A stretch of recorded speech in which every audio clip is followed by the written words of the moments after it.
Welcome to the Manifestation Pod. We're Sam and Louise, two ordinary mums living extraordinary lives.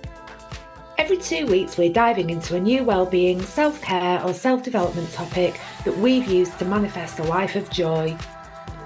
We want you to join us on this journey. We are all about building a community of people who are ready to do the same, manifest their best life, one step at a time. So grab a cuppa, get comfy, and let's get started.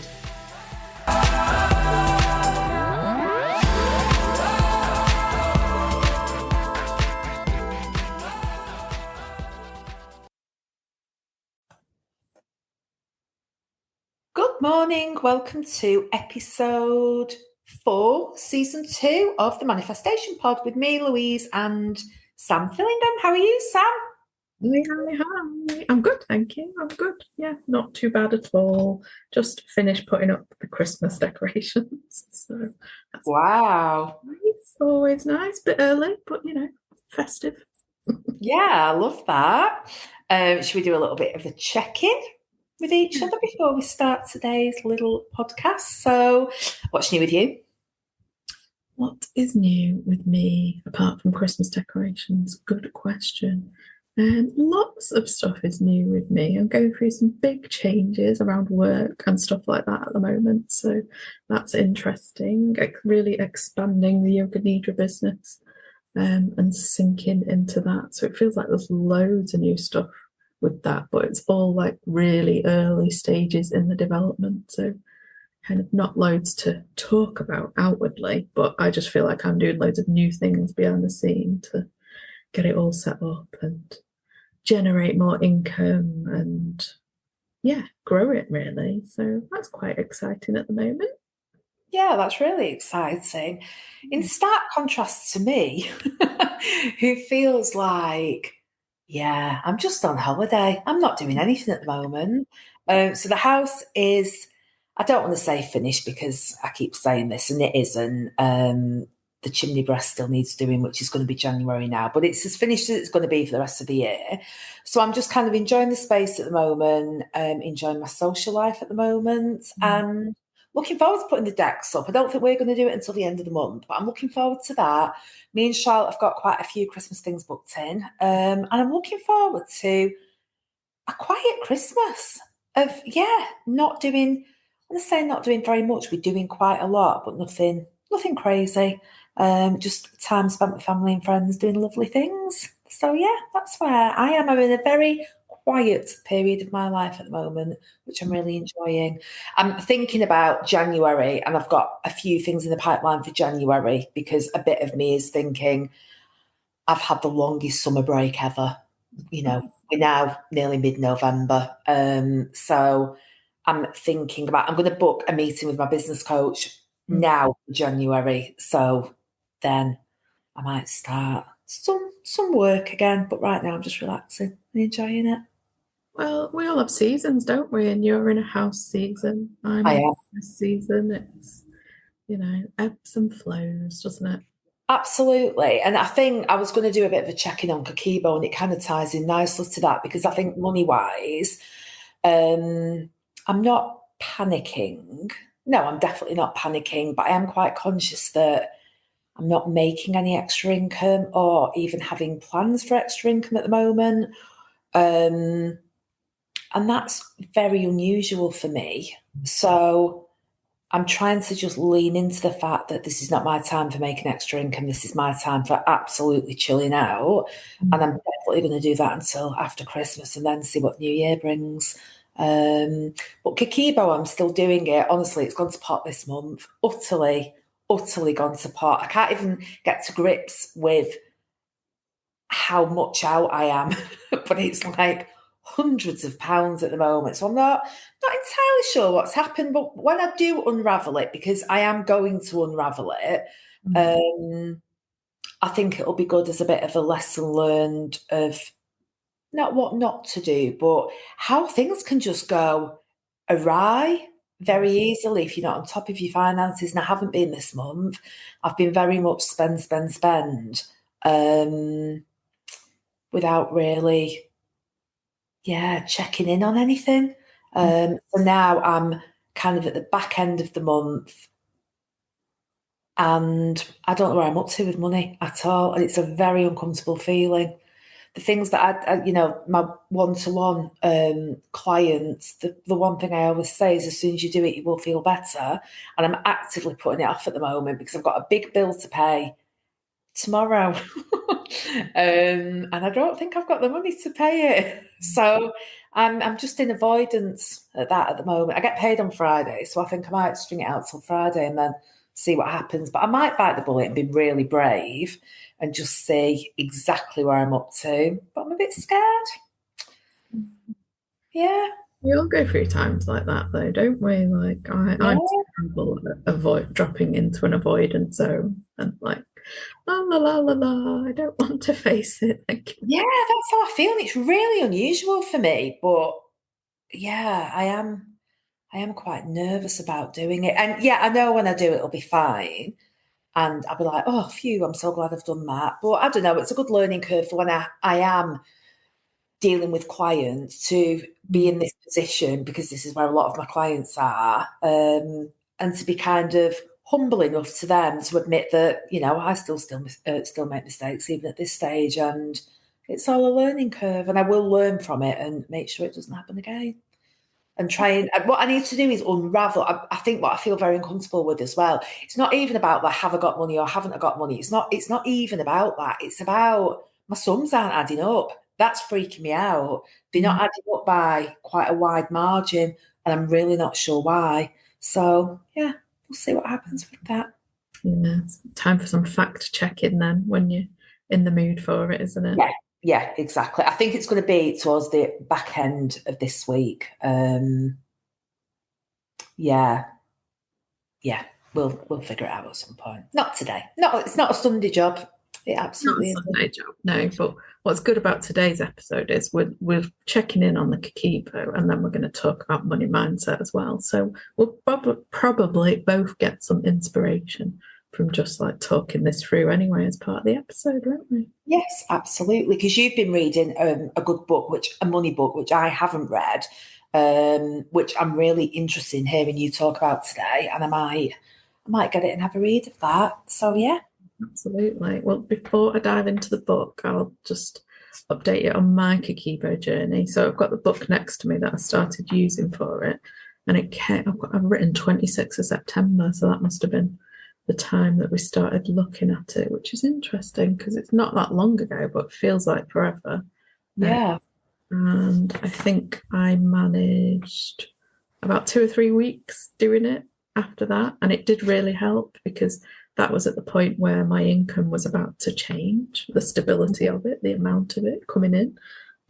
So it really did help me for those first few weeks. And then I went into an avoidant stage of like, where's this money going to come from kind of feeling. And I've been working my way back from that. So those few weeks that I did it, I really enjoyed it. I guess I've been thinking about it the last week and thinking like, if I'm not going to have like a defined payday, if my income's going to be more freelance based, then how will I work the Kiki? Because it won't be like I'm definitely getting paid on the 15th. So you've got a sort of beginning and easy end point. So I think I need to work through that to start it up again. Yeah. So Yeah. You'll probably find when you write that down as well, it will just ebb and flow more. mm, And maybe your starting point is to write everything that's going out, everything that's coming in, and see how that looks, to see how you can kind of make it work for you. yeah, yeah, that's a good idea. I guess it's just making a start, isn't it? Yeah. Because usually payday is the like, right, I know what I'm doing. I'll start on payday or leave it till payday. And so, Yeah. um, And maybe the traditional monthly paying of bills might not work for you. Maybe you need to change the bills round to weekly, so that you've not got one week where everything's going out. You yeah, might have just, if you've got, I don't know, 20 direct debits, have 5 a week so that they're coming out a bit more in and out as your finances come in and out as well. yeah, that's a good idea. Space them all out a bit. Yeah, yeah. Because if you're not being paid monthly, you're being paid, I don't know, weekly or fortnightly or just sporadically. Maybe your bills need to be a bit more sporadic as well. Yeah, yeah, I definitely need to look at that. So the inspiration for starting the book that I've looked at is that I did a little session with a money coach, an energetic money coach this last month, because of the changes with work and income and I guess the highlighting of where your money mindset is when you're going through those changes that Yeah. just like, right, I definitely need to do some more work now because this is like a next level of money mindset that I need to engage, I think. And it was really interesting. I only had half an hour with her. She's called Alex. I will share her details in the description because she's really worth following and connecting with if you're thinking about working on your money mindset energetically. Because Louise is like logistic money mindset, I think, in your work primarily. Yeah, yeah, definitely. Yeah. Um, so yeah, I had half an hour with her anyway, and it was just really interesting because it just highlighted some of the things that I've been holding back on. We looked at a service that I offer in the business and looked at the pricing around it, and that kind of just brought up a lot of like what I'm thinking about when I put my prices together in the business. And if I don't get put the right price that I feel really good about, then I'm not backing it and I'm not getting behind it and sharing it enough because it doesn't feel good enough to me. Sort of to the energy that I put in it, into Yeah, it, yeah. what people will get out of it as well. So that was like a really, really good reminder of that. Which led me nicely on to the book, which is the one I've forgotten the name. No, You Are a Badass at Making Money by Jen Sincero. So I think it was actually my spiritual group on a Sunday morning that recommended it. But it's all about the energetics of money and making money, your mindset around making money as well. So right up our street. And the lady that wrote it, she'd been like through hard times with money, but has really turned it around. So it's really interesting hearing her backstory and then how she turned it around and how she used her mindset to do that as well. So a lot of it talks about like focusing on raising your frequency and your energy around money. So more of it comes towards you. And the better you're feeling around money, the more of it you'll receive Yeah, to us are like, we know these things, don't we? absolutely. Yeah. Talked about them a lot before, but really good to be kind of reminded about it. And she talks a lot about, money's renewable, it comes, it goes, it ebbs, it flows. And she does a lot of like visualizations and mantras to help you take that on board quite a bit. And one of them that's really stuck with me is like a visualization of just kind of spending a couple of minutes looking around you, thinking about how much money is actually around you. Like I'm sat here now and there's next door's garage and the house next door and this house that I'm in. All of that is money, isn't it? Yeah, of course. Kind of visualizing how much of that money is all around you because hundreds of thousands. And if you look across the road, then you're getting up to like millions because there's loads of houses over there. And once you start adding all them up, that money wise is millions and millions all around you. And that's been like really quite a nice energy to tap into the last week since I started reading the book. Oh, I'm going to give this book a go. It sounds good. I think you'll like it. I do. Yeah, Um, yeah. Yeah, she talks a lot about like facing your fears with money as well. There's a load of little exercises which I'll come on to, but yeah, facing your fears, giving money purpose as well. So Hmm. thinking about money that you want to attract, really getting to grips with what you want to spend it on, how it will feel when you spend it. So like really good deep visualizations and feelings and the emotions that you're going to feel when you receive it. And when you do whatever you're going to do to hopefully receive it. So when I'm applying it to business and I'm thinking about this offer, this freedom from trauma offer that I've put together, I'm thinking how good it's going to feel to help people in this way, and Mm-hmm. how good it'll feel to, receive the money for helping them in that way. So getting like really in tune with all those emotions of that kind of thing really helps, really helps. Yeah, and I think what you said about going back to the coach that you saw, Mm. about your pricing strategy, you do need to have a price that resonates with you, that you Mm. feel like you're doing a good piece of work for a fair amount of pay, because you won't give it your all otherwise. Yeah. And then also combined with that, you then get the satisfaction of helping someone for a reasonable price, but something that you don't feel you've kind of sold yourself short because you don't put the same energy into it. And you almost feel then that, well, I'm giving them almost something for nothing. So I don't need it to be the best thing ever because they're getting it quite cheap. And that's a really negative mindset towards money. But doing it the other way and thinking, this is what I value myself at, this is what I want to be paid at, and getting that pay. Mm. There's something really, really energetically positive about that transaction Yeah. because you're being paid for something you've produced. And as a money coach with one-to-one clients, I find this being paid, having money ping into my bank account for an hour's work that I've done, for something that I've made, I've created. There's no feeling like it. It's really good. It's really positive. It kind of aligns to the values that we have about everything. I'm helping someone, which aligns to my values of wanting to help people, but I'm being paid well for it. That's enhancing my life. I'm giving them the skills for them to do that for their life. It's just a win, win, win, win, win, whichever way you look at it. So that's interesting then. Yeah, it is, isn't it? And it's all that like energy and frequency around it, isn't it? You feel good about it, they feel good about it. There's gratitude within that from all sides, isn't there? So it's Yes. just like a really good demonstration of why your energy, feeling, emotion, frequency around it is so, so important, isn't it? It really is. And if you can get that in the workplace, if you like, in that situation, that good feeling, then you're bringing home. So you're feeling good energetically about all kinds of money, not just the money you've earned, but you're just feeling positive about money.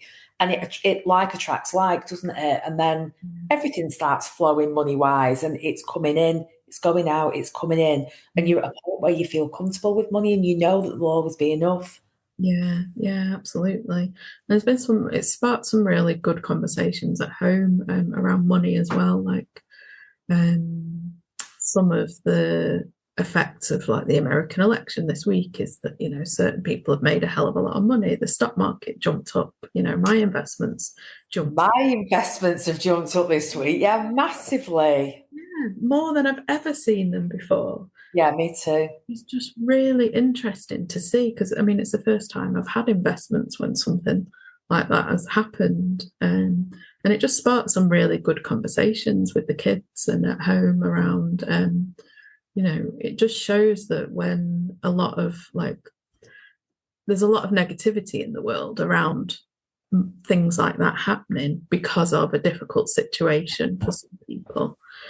Mhm. And I was just talking to the kids about how, like, actually, there's so much money out there that times like this can get money into the hands of people that are doing good as well. Yes, it might be in the hands of some people that you might not agree with, but equally, it could be getting into the hands of people that can do good and make great change in the world as well. Um, and all of that kind of feeling and conversation around money and everything is really good. I feel really good that I'm having those intentional conversations with the kids about money as well. Yeah. And you're right. Sometimes there are people that you don't almost want to make money or you don't maybe feel it's fair that they're making money. But then there are people that are making money at the same time because of the same situation that are worthy of it. Mm. It's like the benefit system. People say, I'm trying to think of a really negative connotation to do with benefits, but people will say, for example, oh, such a type of person shouldn't get benefits. It should go elsewhere, or somebody's scrounging off the benefit system. But I always think the money's there for people that need it. If some people benefit from that unjustly, I would rather that happen, but the people in need got it, then you just said, right, nobody's having it. And then people who would genuinely needed it. There's always people that will make more money than others. There's always people that will make money and it will feel unfair. But as long as the distribution is kind of equal, that other people are getting that money who deserve it, earn it, are worthy of it, then so be it. I would much rather live in that world than a world where nobody gets anything because we just don't want the wrong people to get it. Well, exactly. And also, like, it takes the focus off them, probably those old stories, those things that, like, our parents might have taught us about money and, people with money. It takes you away from that negative focus around money as well, and changes up the conversation to make sure that, your thoughts, your words, your feelings still remain positive around it. Yeah. Yeah, absolutely. And the more you practice that, Yeah. it starts to become second nature. You do it as a matter of course. I think I've always been quite positive about money. I've always been, oh, it'll be fine. Yeah. And it always is. Mm. You might have blips within that, but generally, it's always fine. This week, I was like, oh, okay, don't know where I'm up to. Don't think I've got enough for this. And I was just like, oh, it'll be fine. And yesterday, I pulled in, I think it was just over £200 that I wasn't expecting, but just because I kind of opened my eyes and gone, well, actually, that needs going back and can probably get a refund for that. And what I thought was £30 turned out to be £102. And you can just get money. If you need money, you can get it. I know that sounds really simplistic. I know there is poverty in the world, but if you look, you can find money. One way or another. You can make changes. You can look at your own finances and find the money from there. There are ways of doing it. Yeah, absolutely. And the book was really good at giving you lots of little exercises to do to tap into your mindset and help with that. So, writing little lists like all the reasons you deserve money. And that's really interesting to do because, like, your worthiness and your, your worthiness and your confidence that whatever you do or, is worthy of receiving money is one of the big factors, I think, in money. And I think it's one of the big things for me fundamentally as well. So that was a really good list to do. Yeah, that sounds good. Sorry, I'm having to, because my laptop that promised me I had however many minutes left of battery is now flashing at me quite angrily. So I'm just running upstairs and we're back into the office. I do apologise. So one of the other lists was to write a list of the beautiful things that have happened in this world thanks to money, which I thought was lovely because that really got me to kind of think wider and look around and think about, what's only possible because of money. And I think on my list was things like space travel, health advances, things like that. And just think all of that is only made possible with money. So again, just feeding into that really like positive, happy vibration for money, which was cool. And then the next list was awesome things and experience money will add to my life, which again, I was buzzing when I was doing this. I did all these in one afternoon, these ones. And it just really builds like your gratitude and your excitement and your love of money. I'm definitely going to get this book. Sorry, I did disappear there. I don't know whether you noticed or not, but I kept talking because I suspected. Need to charge my laptop a little bit more often. I'm definitely going to get this book. I feel like I'm quite enjoying my rest, but there is a little bit of me that's like, I need to start doing some things, and to feel that that adrenaline of kind of reading about it and, reinvigorating yourself to get back on the hamster wheel of being excited about money and bringing money in. A book's a nice way to do that, isn't it? You don't have to do anything. You can just... Absolutely. Yeah, just have a nice read. I've not read a money book for ages. So yeah, you've got that on audio, haven't you? Yeah, I have, yeah. Yeah, I'll get it out of the library. I was going to say, yeah, I probably recommend getting a physical copy of it because of all these little lists. And I've not even finished it, so there's still like way more to do. This is just the beginning of it, really.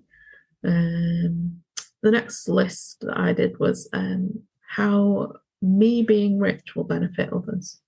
So that was quite interesting. I think that was a bit grittier to do because it's kind of hard to break down that one, isn't it? Because, you've got the obvious of, I can feed my family, I can house my family. But to get 10 things out of that was tricky, but interesting, really interesting. And then what did your parents tell you about money, which is always a good way to break into your mindset, isn't it? I feel like a few of the other books we've done in the past have kind of looked into that, really. So I didn't feel like there was too much to uncover there, but you just never quite know once you start writing about it. No. Yeah, it's interesting. My parents are like polar opposites with money. I've got a dad who's massively extravagant and very much lives for the moment. Which is actually, I don't know, growing up, I thought that was quite unhealthy. But now I'm an adult, I think, is it though? He spends money on what he enjoys and what he wants. Is there something wrong with that? And my mum's very cautious with money. She's always a bit more think about the future. But I do worry if that's for the sake of now. And I'm always a bit more, just spend it. It's fine. Yeah. I suppose it's a bit yin and yang there, isn't it, between the two of them? Yeah. Which probably explains why I've had equal measure of a lot of very good experiences with money, but one particular time of my life, which I've talked about on the pod before, when I didn't have a very good relationship with money. And it's interesting as well what you were saying about what would you do if you had money. Yeah. We were talking about this in work last week about winning £1 million. I have no desire to win £1 million on the lottery at all. I don't want £1 million. I don't want £1 million to spend. I want £100,000 because that would sort me out, pay off my mortgage, give me enough money to do something with it, but not too much that I wouldn't have that drive and determination to really make more money. Yeah. I'd be quite happy with that. So whenever I think about abundance, I never think about, I wish I had lots of money. I never think that. I always think, this is what I want. I want this car. I want this house. I want this. And I work towards that thing. It's never just money itself. Yeah. And I noticed that with people when we had this conversation about winning the lottery. Lots of people that I was having the conversation with, it was all about winning the money. And when I was like, well, what would you do with it? Most of them were like, well, I'd go on holiday, I'd travel, I'd give up work. Whereas I was completely not the opposite, but I didn't think, I want to win £1 million. Yeah. I was more, I would like to have enough money to really set up a business with money and to help people. I'd like to pay off my mortgage. I'd like a new car. I'd like to buy some properties to rent out and get a bit of a portfolio going. I have very specific plans. I don't want money for money's sake. I want to do certain things and I need money in order to do them. Yeah. And I think that's the way to do it, isn't it? She talks about that in the book, like your desires have got to be specific and they've got to focus. And your thoughts and your actions of words have got to be in line with those things that you desire. Yeah. So, that makes total sense. And I know what you mean. I noticed, I think I was watching one of my lovely reality TV shows and someone was going on about winning the lottery. And they were exactly the same as, you've mentioned there, just really like, just want to win the lottery, just no specific plans. Which really for, money, universe, energy doesn't work. Money wants to know what you want to do with it. The universe wants to know what you want to do with it because energetically you're much more likely to attract it when you've got a focus. Yeah, yeah, exactly. And I think my biggest goal and dream is to have enough money that I can help people with their finances just by choosing people I want to work with rather than whether they can afford to pay me to work with them. I'd like to do some, charitable contribution to society, if that's what we want to call it. But I could just help who I want to help with money being no object. Yeah, yeah, that would be amazing, wouldn't it? Yeah, not all the time, because I think you'd lose your purpose. Yeah. And you'd end up becoming a charity, and then you'd be covered by red tape, and you'd have to, help lots of different people in lots of different situations. And I don't want to do that. I want to do what I want to do in the way I want to do it. Yeah, yeah, absolutely. And I think when you look at stuff you want to do and you think, are there enough people that can afford this or that will pay for it? I think that's like something that you have to work on as well, really, isn't it? Because if you value what you're doing and the worth of it, there will always be people that will Yeah. pay for it. And then you can kind of switch that to, I will find the people that can afford it and will pay for it, but I will also make sure that I'll give back Yeah. the people that can't. Yeah, and I think that's a bit of a negative mindset that you can sometimes have working for yourself, that, there's not enough people out there, there's not enough customers. People waste money every day. I'm not saying spending it on your service or my service is a waste. The point I'm making is people waste money every day, so why wouldn't they spend it on something that benefits them? Yeah, yeah, exactly. I think for me, like just putting more energy into what what benefit people are going to get from it and how good I'll feel about delivering that benefit to them and everything really kind of helps me stop worrying about like, well, who's going to spend that, Because that isn't for you to worry about, is it? Who's going to spend it? They'll come. Yeah, yeah, exactly. It's putting everything into what you're offering, isn't it? And just knowing and believing that they will come. Yeah, and they will. We know that, don't we? Yeah. From experience, they do come, even when you think, I've got no customers left, or you're down to your last booking and you've got nothing, nothing booked in and nothing kind of for the future. It always happens. Something always turns up. There are people out there. There are lots of people out there. There are millions of people in the world. So why wouldn't they buy your product or your service? Why not? You just need to get in front of the right people.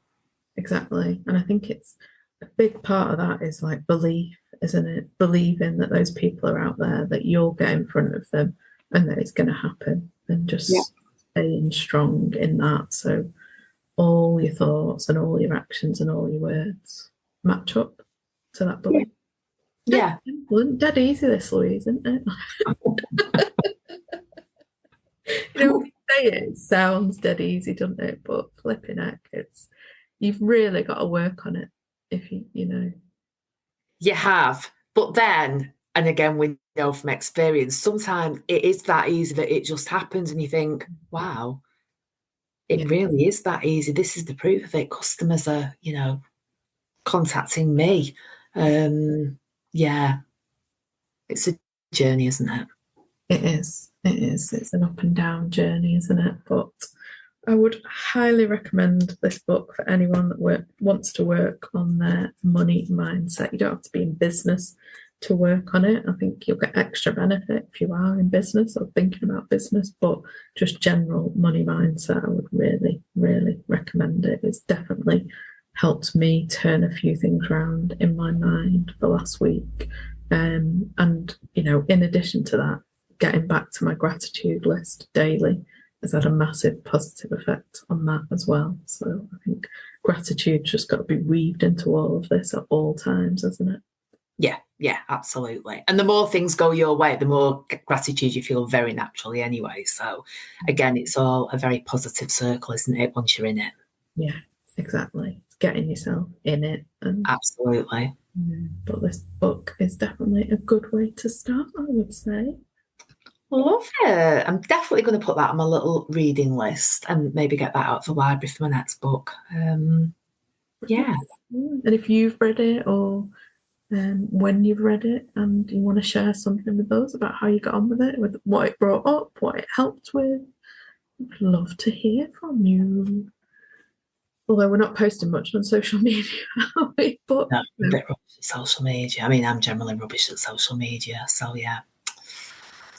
But get in contact with us. I mean, you engage with us, we might engage back. That's all we need, someone to speak to us. And then we're like, oh, we love social media. Because honestly, if somebody, when we've had like listeners reach out to us, we love it. And we always respond to them and we make friends with them. Yeah, it's true. It is true, isn't it? It's ebb and flow. We do check the messages and stuff though. So yeah, get in touch. One day we'll be really good on social media, or maybe we'll just exist in the podcast world. Who knows? It's a funny little experiment we're running with it, I think. Absolutely. Maybe one day we'll just pay someone to run the social media. That would be my dream, because I do think it would be nice to have a presence. It's just that I don't want to do it. Yeah, same. I think that's the ideal, isn't it? Get someone who loves and is highly skilled. Yeah. Yeah. So one day soon. All right. Thanks for listening, everyone. And we will see you in a few weeks' time. Bye. Bye.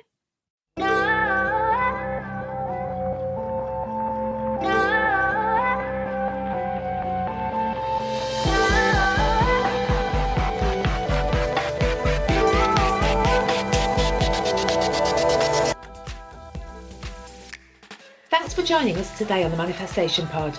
We hope you feel inspired to start creating the life that you've been dreaming of.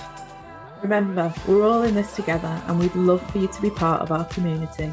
So don't forget to subscribe, share and connect with us on socials. We're here every 2 weeks, so catch us next time with more tips and tools to help you manifest the life you deserve. Until then, keep believing, keep manifesting and keep living that extraordinary life. Bye. Bye.